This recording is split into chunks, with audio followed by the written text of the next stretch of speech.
Good evening. This is Mentor Mike's Market Movie for Tuesday, January 28, 2014. It's currently about 5:37 p.m. Pacific Time, so let's get started. First off, let me tell you a little bit about the trading rules you're going to see tonight. These are Mentor Mike's contest trading rules. You may recall that I'm contemplating joining the World Cup competition in 2015, so I'm doing some pre-contest planning and practicing using Mentor Mike's Market Movies. Here are my rules. Assume a $9 per contract transaction cost and a $3,000 per contract margin. I'll be starting with $10,000 and trading 3 ES contracts. Each additional ES contract will require a minimum of $3,000 in additional risk capital. I'm going to be using a 2-target peeling off strategy with the first target based on the ATR, the average true range, and the second target will be 2 intervals up in the Fibonacci sequence. I will move to 3 targets once I hit 9 contracts. I'll be applying NinjaTrader's auto break-even function to create a free trade when the first target is hit, and I will allow NinjaTrader's auto trail function to assist in stop trailing. Now, here's an announcement that some of you have been anxious to hear about. Mentor Mike's Trading Room. I plan to reopen my live S&P Emini Trading Room at the end of summer, just after Labor Day, or possibly sooner. It will probably start later and end earlier than the previous version, possibly 7 a.m. to 12 noon Pacific Time. I will probably take every Friday off, except in weeks with Monday holidays. It will be open only to current and former students of Pacific Trading Academy, not to the general public. This will allow totally unrestricted discussions of techniques, parameters, and strategies. Students will be able to verbally, audibly participate, not just through written chat. And if I enter the year-long World Cup Championship in 2015, I plan to do my competitive trading in the trading room with the support of my students. So, again, the reopen of the trading room depends on a sufficient degree of interest by my students and would-be students. So, again, I am submitting this no-obligation survey. If I reopen my live S&P Emini Trading Room, would you be interested in participating? If the answer is yes, please send me an email at mentormike@sbcglobal.net. If you've already indicated your interest, you don't need to do so again. You are already on my mailing list to be kept apprised of further developments. And now, that takes care of our announcements. Let's take a look at our replay for tonight. This is today's S&P E-mini. I've stopped the data flow at about 5:30 a.m. Pacific Time. Let's start things up and see what happens. We turn on the data and we will crank it up to about 30 times normal speed, and looks like we already missed our first opportunity because this market shot down rather quickly. So we'll just go ahead and continue to run the data. That's one of the hazards of speeding up the data. It oftentimes blows right through our trading opportunities.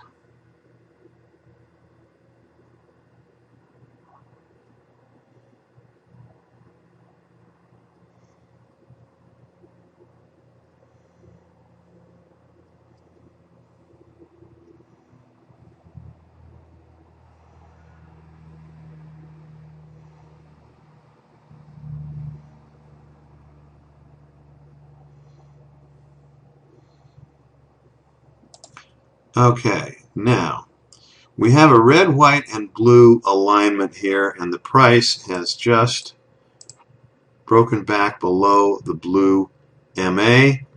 Our MACD is heading lower. We have a MACD cross over here on the longer side, and volume is rising on both time frames. So I think it is time to get short, and let's see what happens.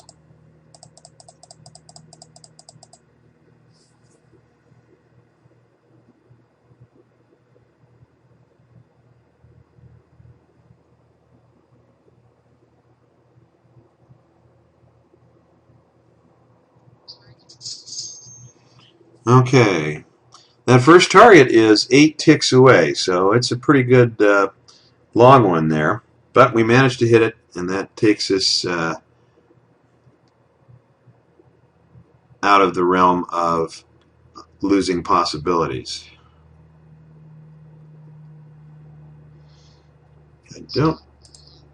We're not going to hit that second target. We were stopped out, but we made 162.50 on that particular trade. So we'll start up the data once again. We'll hold the price, we'll hold the speed down just a tad though. I'm going to put it at 30 times normal speed.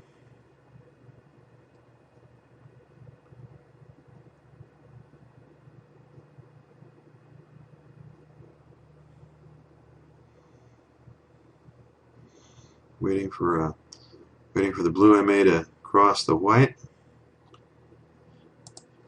and there it is. So we get long.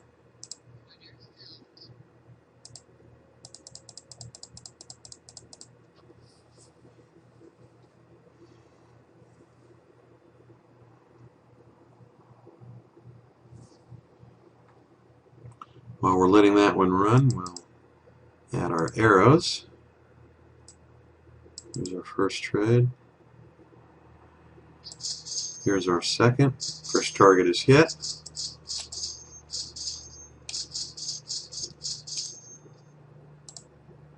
There's our second target up the hill there. Let's see if we get there.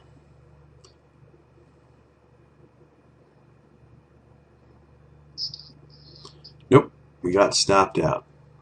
Our score is now 462.50. Not bad for 2 trades and three contracts each.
There's our parabolic, and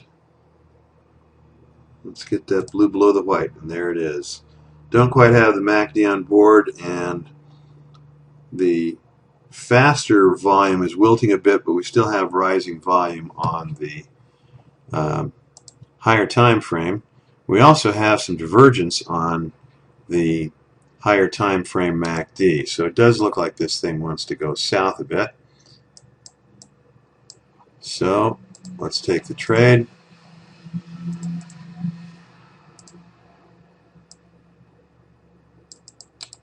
And away we go.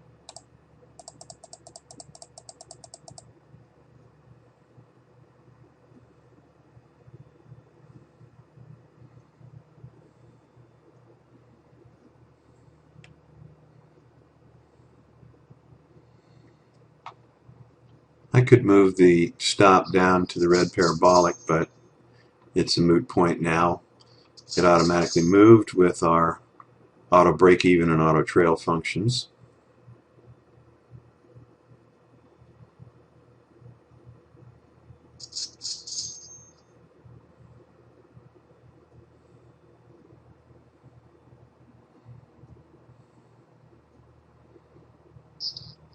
And we're stopped out. Score is now 725. Pretty respectable score for 3 trades of 3 contracts each.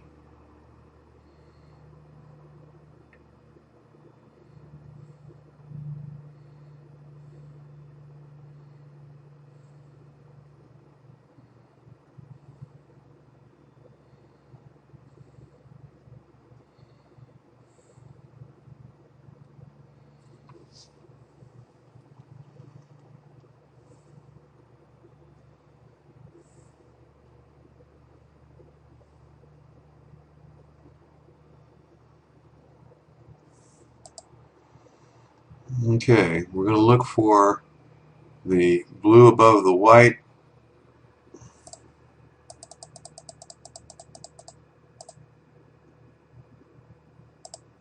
And that's close enough.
All right, now we didn't go the extra tick to move the stop. We got an attrition fill because we were in that trade for quite a while.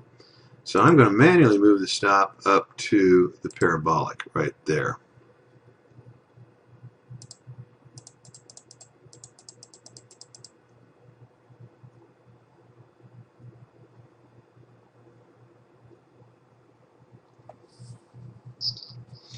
And we are stopped out.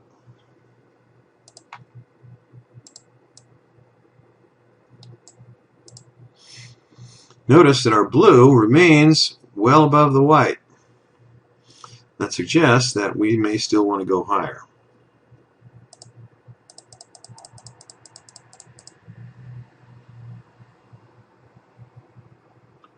Once the price pushes above the blue, as it's trying to, right there. Okay.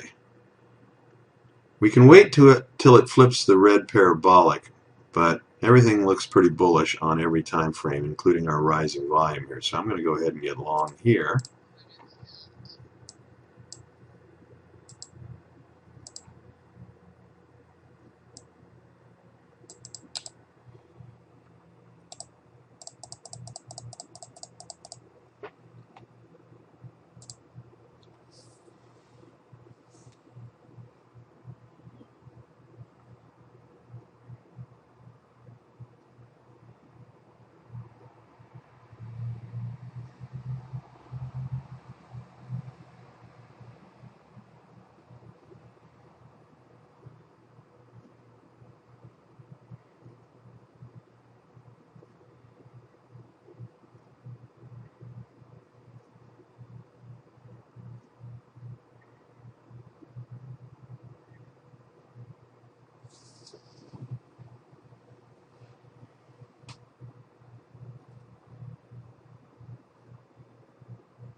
Okay, this is the point where we would be stopped out by the time stop.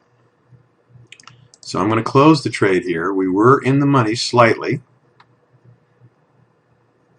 We didn't hit the first target, but the price was above our entry.